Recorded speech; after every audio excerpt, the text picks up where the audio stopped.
the 9-up control, we immediately set about putting our plan into effect to swindle our way to the top of the rock and roll industry. It was a plan that within 2 years was to bring us close on £1 million and a household name as the most notorious, filthy, disgusting, dirtiest rock and roll band in the whole bloody world.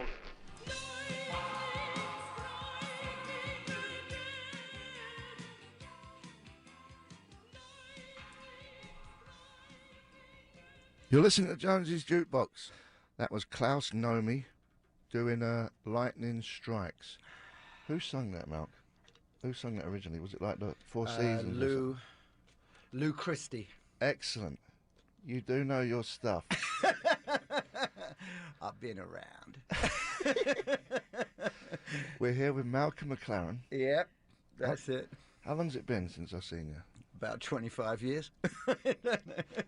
Where's the money? All locked up, mate. Under the floorboards in some gaff, some tailor shop in East End, probably.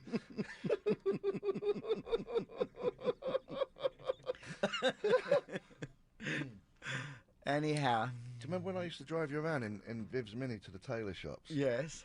That was funny, wasn't it? And the trade-off, you used to take me down the Roebuck and the Speakeasy. That's right. That's right. That's right. That was absolutely. Fun. They were good days. They were early days. They shaped and formed you. Yes. They turned you into a true rascal. You helped me, Malcolm. How can I repay you? Now you're artful dodgering it all over LA, I guess, on this radio show. The swindle continues. Anyway. So what are you doing out here? A number of things. Shopping around, looking for a place to hang all this new music that I've been developing in Paris and other places such as Beijing. And I was going to play you something that might be very curious to a lot of listeners. Is a new group, you know, for all those that don't understand anything about China, and I didn't until a year ago when I went to Beijing. What you'll discover in China is they have a very secret weapon, and that is the rhythm. The rhythm of groups, the drums Here he goes. are all based around the Mongols. And if all the drummers in Chinese bands are actually not Chinese at all. They're usually Mongols. They're all Mongols. Mongols have got the beat since the days of Genghis Khan, I guess. They had and also they got the lips. They have very big lips. And also they got the breasts. They got nice big breasts. Nice calves and also as well. they got the ass. Great calves. And so they're the best dancers in China in any of the discotheques you often visit. Anyway, this particular group, a young all teen girl group, who call themselves the Wild Strawberries because they seemingly loved the cranberries, and that was the nearest name they could find that associates with them, had a Mongolian drummer. And I was there, and I taught them a bit of English, and taught them this song, Foxy Lady, by Jimi Hendrix. Here it is. Hold on. Oh, okay. It's my bleeding show.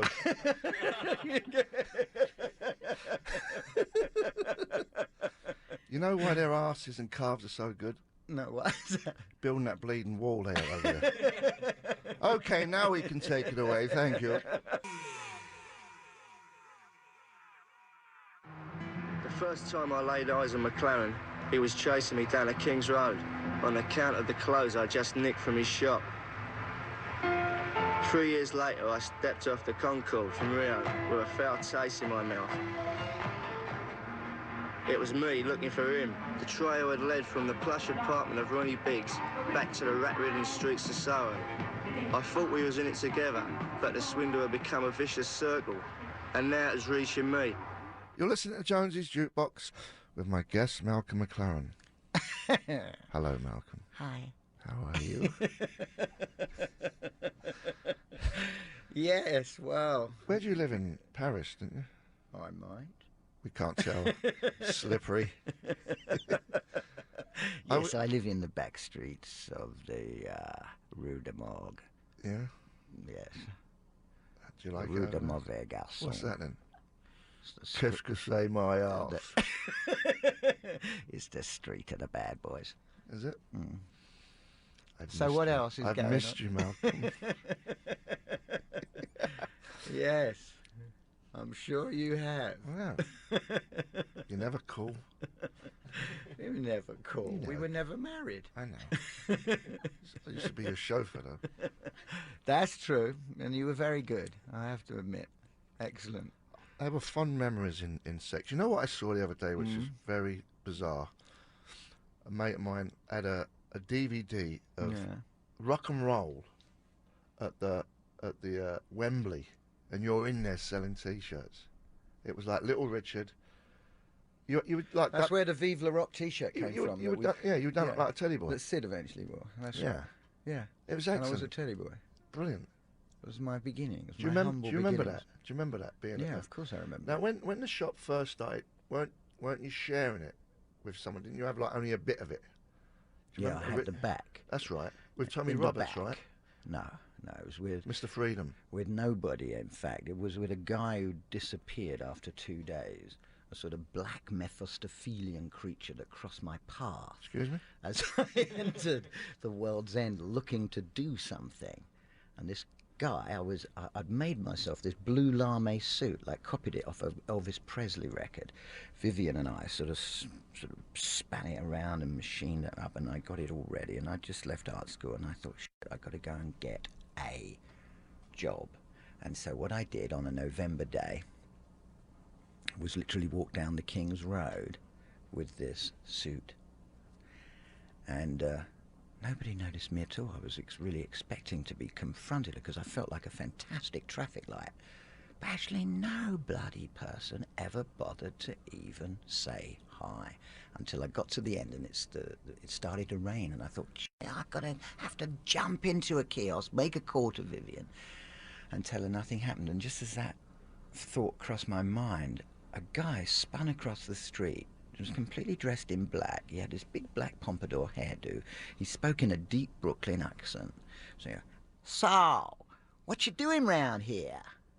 Was that Gene? And I looked up at him, and I just said, I got stuff, man, to sell.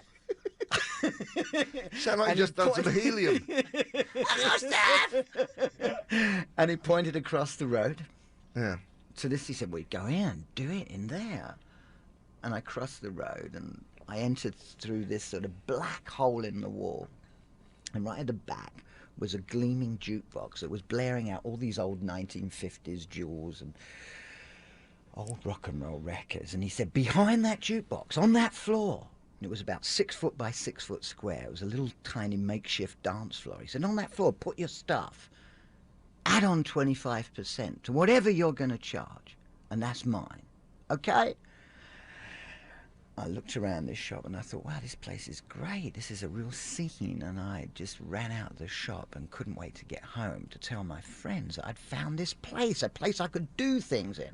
The following morning on the bus, the 49 bus from Clapham, I arrived on the King's Road with cardboard boxes full of stuff, all this stuff, old memorabilia, cards, photos, records, 78s, 45s, a whole bunch of some old Teddy Boy jackets that I'd found down in the East End, and I threw them all on the floor, and I started to try to sell them. How old was you then? I was 24. Wow. And the fact is, I never sold anything. I drank a lot of tea. I nicked it all. You weren't around at that time. You did nick a lot later on, but at that time, I never sold any. And the most strangest thing happened. This guy that had given me this place to sell these things, 2 days later said, look, I'm not coming in tomorrow. Here's the keys. Open up yourself. Don't sell anything that's in the front. Just tell people I'll be back. And he never returned. And the shop became mine by default. That's what happened. What was the first name you called it? Let It Rock, after the Chuck Berry tune. And Screaming Lord Sutch helped me actually paste up the letters on the top of the facade, which was like a corrugated, black corrugated iron. And after about a year, I got a little bored, got beaten up by a few Teddy Boys, sold some brothel creepers and black leather trousers and so on, and I changed it to a sign that I'd saw on the back of a leather jacket of a biker that was screaming down the King's Road one day, and it had an insignia, and it said, "Too fast to live, too young to die." And I thought, wow, that's brilliant. I just want to paint that up on the top of the shop, and that became the second shop. Right. Same place, just rearranged it, changed the facade, changed the interior. And then I got bored with that, and finally I thought, well, what is it that these English creatures really want on the King's Road? And I realized it was simply sex. That was the best thing. That was the thing to get everybody excited. So I decided to open up a new shop in the same place again, and this time just convert all the clothing into vinyl, rubber, nylon, leather, all in black. And we sold black chains, black nipple clamps, black dog collars, black T-shirts that were torn, dishevelled, everything that kind of appeared nihilistic. And the actual shop itself was completely covered in sponge, and I wrote all around it copies, extracts from various pornographic novels. And it was all about Irene and Joyce going down on each other, drinking at the well of their true desires and stuff like that. And suddenly I opened up the shop with 3 pink letters at the top that spell SEX. And You used to it get a lot became of, a very strange but a magical place. but you used to get real like Nancy types in there, like MPs and that. Oh yeah, having it was a wank, a marriage. having a wank behind the curtain. It was a trying stuff on, right? Well, you remember, you were there. Yes. So a marriage of Chrissy Hind, of those MPs, of the newscaster on TV, Toe rakes like myself, who called Reginald Bosanquet, who Yes. decided he was madly in love with one of the shop assistants, Jordan, who wore black rubber knickers when he read the news under his trousers, and he said, "Watch me, and when I wink slightly, Jordan, you'll know I've got them on." Excellent. And he would come and hang out at the shop every morning at 10 o'clock, waiting for it to open with a bouquet of flowers for her. And he was completely besotted. I think eventually he got fired, but not because of wearing black knickers. I think he just became Because a they bit were of an rubber. alcoholic. Huh? If they were cotton, he'd been all right. It's because they were rubber ones. That's why he got yeah. fired. Well, it might be true, but I think he got fired because he drank too much. But anyhow, he was one of our spirited customers, as there were many, many others that poured in that shop, including Andy Warhol, including many, many artists like Iggy Pop, Ringo Starr, David Bowie, Mick Jagger, Keith Richard, Anita Pallenberg, Marianne Faithfull, The Kinks, Ray Davies, Dave Davies, Led Zeppelin, Jimmy Page. It went on and on and on.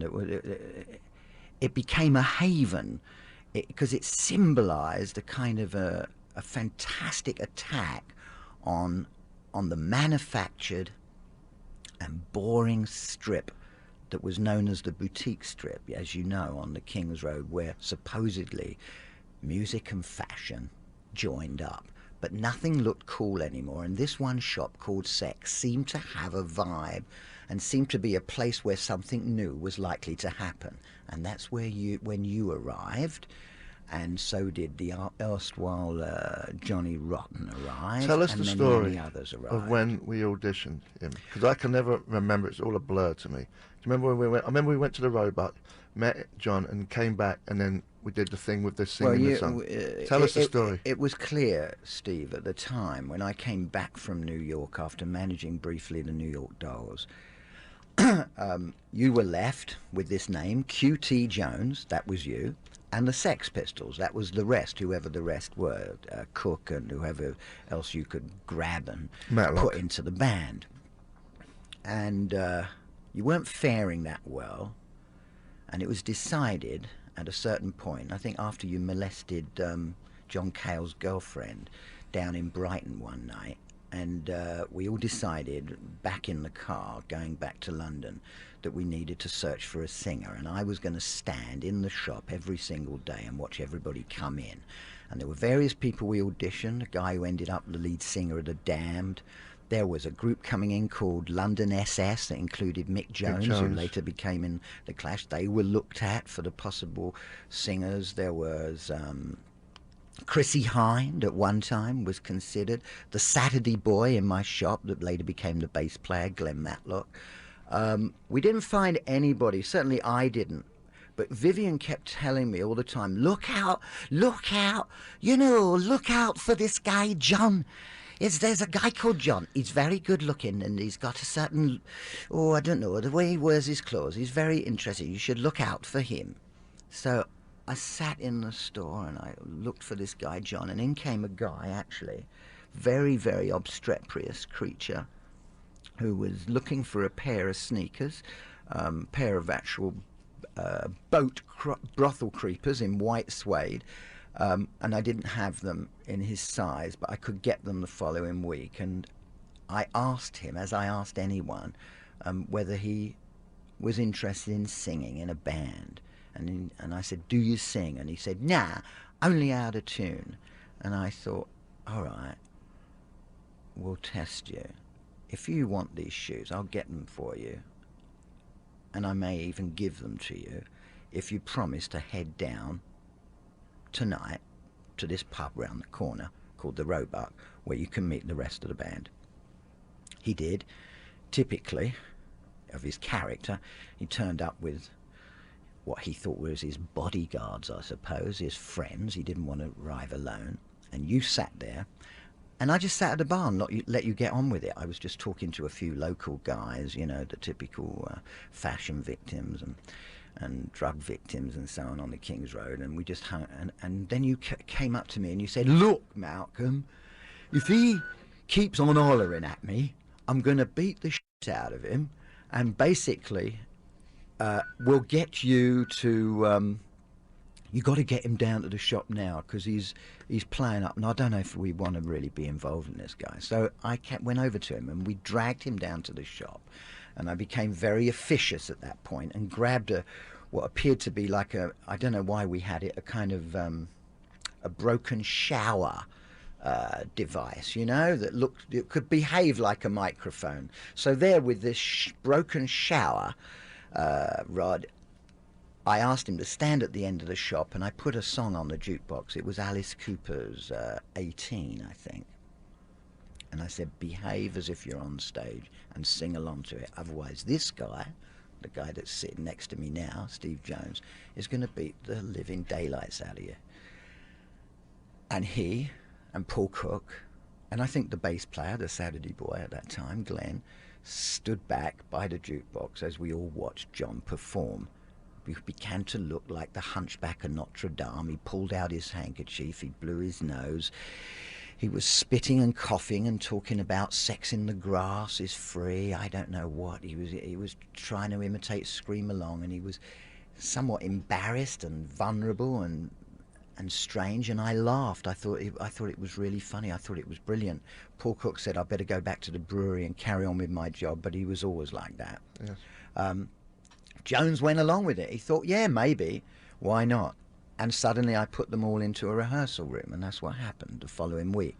Except he turned up and you guys didn't, because maybe you weren't certain, I don't know, and then he was pissed off, and then he decided to stay at home, and then we thought maybe we'll get the guys from the New York Dolls in there, because I'd just been managing, and I was calling up Richard Hell on the phone and calling up Sylvain, and thinking May might join you, and then eventually we convinced this guy, John, to come back to the band, and this time you were going to get very serious and rehearse with him, and that's what you did. And then we tried to just keep it going for as long as possible. And that's when we dropped QT Jones. You became the Sex Pistols. I think Rotten at the time hated to perform under that name. He wanted to shorten it to Sex or something. And I said, what do you want to do that for? Sex Pistols, that's what it's all about. Young, sexy assassins. That's what you are. And you're going to compete with the Bay City Rollers. I remember you saying that. I remember that. And that was the idea, because they were the top of the charts. They were the nubile, young, good-looking kids. And you were coming in with a whole nother angle, far, far more, I suppose, cutting edge, far more to do with creating a less a pop sound, but something that was going to actually I suppose, create something completely new, a sound that really would hurt people, that would annoy people, that would be stripped of all its slickness. Was you disappointed that we actually learned how to play after a while? No, I always thought you could play. It just didn't seem a good way of selling the idea. I never thought that the industry should ever be sold a group that could play, because that would make you fit in too well. The whole point was always to not fit in with anyone. But it didn't. And it didn't. And that initially and ultimately was its greatest success. It's because you didn't fit in. It's how you related to a legion of disaffected youth who equally didn't feel like they fitted in, and suddenly you became their rallying call, their flag, and that's what made you notorious and famous and celebrated as you became. You are a good storyteller, Malcolm. One of the finest. Come here with Malcolm McLaren. We'll be right back after 5 KLOS. You listen to Jonesy's Jukebox with my guest, Malcolm McLaren. When we went to commercials, he forgot something. He forgot a little bit, so he's going to tell the little... What I forgot was that when the Sex Pistols were finally formed and I went back to see Vivian, I said, I found this John. He's going to be all right. You're right, Vivian. She said, oh, I'll come up to Chelsea. I would like to have a drink with him. He's a very handsome boy. I'd really like to see him. And she arrived in the pub on the King's Road in Chelsea, and then she came up to the bar and said, he's not the bloody John. I thought I told you. It's another John. You've got the wrong guy. I said, well, but he can say he's okay, Vivian. He's fine. He's got a lot of... There's something about him. He said, he's not that John I told you. You're going to have a lot of trouble with him. You're never going to hear the last of it now. Well, now you've done it. You've made your bed. You're going to have to bloody lie in it. And she walked out. Anyway, the John, as it turned out, came in 3 weeks later to the shop. His name was John Simon Ritchie, and who later became Sid Vicious. He wanted to join the group. He said he could play the saxophone. I said, we don't need a saxophone. We got enough people in the group, it's fine. Instead, he became the agent provocateur and invented the pogo. Where'd you get them from? They're great stories. I love it. I love it. Good stuff. This is for you. Welcome home, Malcolm. You listen to Jonesy. You listen to Jonesy's Jukebox with my guest, Malcolm McLaren. Well, that song you just played, You Need Hands, is from the great Rock and Roll Swindle, which I feel fond memories of making and producing with you guys. And it came obviously at the end of a grand debacle with Rotten, just as Vivian predicted. And poor Sid left in a plane over New York, having OD'd on 3 bottles of whatever, creme de menthe and a lot of heroin. And somehow or another we got through all that disaster into the courts, and of course everything fell apart, and I went off to bathe my wounds in Paris. But I do remember singing this song. I do remember singing this song in a producer's studio known as Mickey Most, a guy that was responsible for a zillion hits in England throughout the 60s, and always was then bitter about the fact that he never got to produce Led Zeppelin, which apparently Led Zeppelin's manager and one-time partner with Mickey Most, Peter Grant, always seemed to have promised him. Anyhow, I turned up in his studio one day, supposedly to sing this song. He couldn't understand. Well, what are managers doing, singing songs? And he thought it was a ploy. He thought I had the Sex Pistols and the whole studio was going to be robbed. So he locked every door. I was in this room, I was recording, there was a guy outside conducting. I couldn't get out. I finished it. And Most was just crawling around, pretending he was sweeping the floor, tidying up ashtrays, and he kept looking at me with like a beady eye. So, when's it going to happen? Like, you know, what else is going on? He's not really recording, it's a pretext. I think I better call the police. And it was a lunacy. And eventually, he opened the door and I scampered off. But at the time, it was so much part of the paranoia that existed throughout the life and times of the Sex Pistols and punk rock in the days in London. Have you ever taken a lie detector test? That's That's a true story. Um, Poor Mickey, though, is not here to tell the I know, other didn't side he? because he's dead now. He died a couple of years ago. Yeah, didn't he did. Yeah. Yeah, he made some great rack Rack records, Records, wasn't it? and this was Rack Recording Studios Right. in St John's Wood in London. That's right. Yeah. Have you ever thought where you want to, like, what you want to do? Are you happy with what you're doing, or do you want? I'm thrilled. I'm just about to co-produce my first movie since The Great Rock and Roll Swindle, and in fact with the same partners, Jeremy Thomas. It's called Fast Food Nation. It's based on the best-selling book Fast Food Nation by Eric Schlosser. It's to be directed by Richard Linklater, who you may know of through School of Rock and the early days of his auteur filmmaking, like Slackers and so on from Texas. It's a very anti-corporate movie. It's about the dark side of the fast food industry, and it's about kids who feed into and feed off of the fast food industry, and it's going into production in the fall. What are you doing on it? I'm the producer. I discovered the book. I decided to make a movie of it. I decided to convince the author, and I decided to find our old partners back in the days of the Great Rock and Roll Swindle, Jeremy Thomas in London. Are you a vegetarian? And I hope also to control the soundtrack, which again I hope will be a very anti-corporate sound, and something I was going to speak to you about earlier on. Tell us that story. Well, there's a whole burgeoning scene happening and rumbling all across the web by kids who really have decided to hack into what is best known as antique technology. You think back in the days when technology had first appeared on the scene, the old Commodore 64s, the Amigas, the Ataris, and even those early versions of Game Boys. Kids today across Europe, real nerds, geeks in technical colleges, invent software which enables and empowers any kid to convert such machines into music-making devices, particularly Game Boys. Rock and Roll Game Boy, better known as chip music, is suddenly starting to appear by daisy-chaining across the web. There's a lot of music around, whether it's on the folk side with songs and playing acoustic guitar in accompaniment to the sounds of this video game culture, whether it's directly simple ambient electronic bleeps and bloops or hard techno.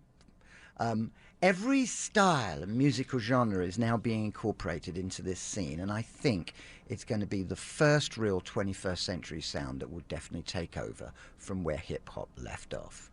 Should we play one of these songs? I'm going to play you one now. Let's hear it. Okay. Who won the election yesterday in England, you know? Tony Blair. He won it again? Yeah, our first karaoke prime minister, our second karaoke prime minister, and now our third karaoke prime minister. A few years ago, didn't you go up to run for prime minister or something? No, not prime minister. I ran for the mayor of London. And what was you offering? Legalised prostitution? I was going to offer legalised prostitution outside the Houses of Parliament. I would have voted for you. Okay. I was going to offer many different kinds of services. I was certainly anti-politicians, and I did grab 9% of the vote. How many is that? And that was, I suppose, in aggregate, in terms of London, if everybody voted. I think London, has a population of about 20 million, maybe. So work it out, it's like just under 2 million. Really? You got 2 million votes? Yeah, just under 2 million. Did you have a campaign? Did you have like people? I went on the hustings. Yeah, I campaigned amongst many of the Minister of Education, the Minister of Finance at that time, who the Labour Party hated the thought that London might have what they all in the media called a punk mayor. Yeah. And eventually, the guy that they had ostracised from the party, who they thought was far too left-wing, a guy called Ken Livingstone, eventually was allowed to stand and be given his rights and and he left the party. And anyway, the long and short of it was, Ken Livingstone was someone I gave my votes to, because what the Labour Party did, and tricky as they all are, these politicians, is that they kept upping the ante. So every time the campaign got further and deeper into the mould, you had to pay more and more and more. And I was already 100,000 in, and I didn't want to pay any more. You should have used the money you got off us. Hey, you know. I could have helped you. It's been a pleasure having you here. No kidding. I really enjoyed it. Okay, we better come back to my chest sometime. Okay. Yes. And dig in.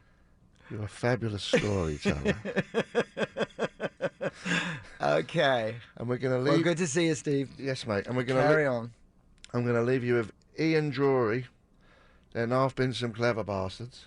Ah. And remember that? I made a very nice suit for him one He was day. great, wasn't Yeah. he? A true English poet, I thought. Yeah. Well, he was a painter. He was an art teacher. And then he was a singer, and he was, just part of that whole English scene, which is this going to take married art and married music, and drifted around the King's Road. They all came from those roots, and I was no different from any of them. Kilburn the High Roads. I remember High going with you, seeing them at that cinema. Tommy Roberts used to manage them. It was on the corner on Briefly. King's Road. What was that cinema where the Rocky Horror The was? Chelsea Cinema. Where the Rocky Chelsea Horror was. The classic. You went in after the pubs closed at 11:30, and the Rocky Horror Show was performed live. That was before it took off. Right. It was basically late night, 11:30 after the pubs closed and after the cinema had finished its program. Yeah, and they played there, right? That's right. Yeah. Well, a lot of. I remember several going groups. with you, seeing them. Yeah, yeah. We went there, and I think we also went there with Chris Spedding. Yeah. And he was wearing stockings. He was always very partial to stockings. I'm wearing a pair right now. Do you want to have a look? No. I didn't wax. Leave my knob alone. Malcolm, leave my knob alone. Don't forget, tell your friends I'm the man that can, for 2 hours a day, do what he wants. The sire of Wiltshire, the liquor of Liechtenstein, the pirate of Piccadilly, the sheriff of Rockingham, the Ayatollah of rock and roller,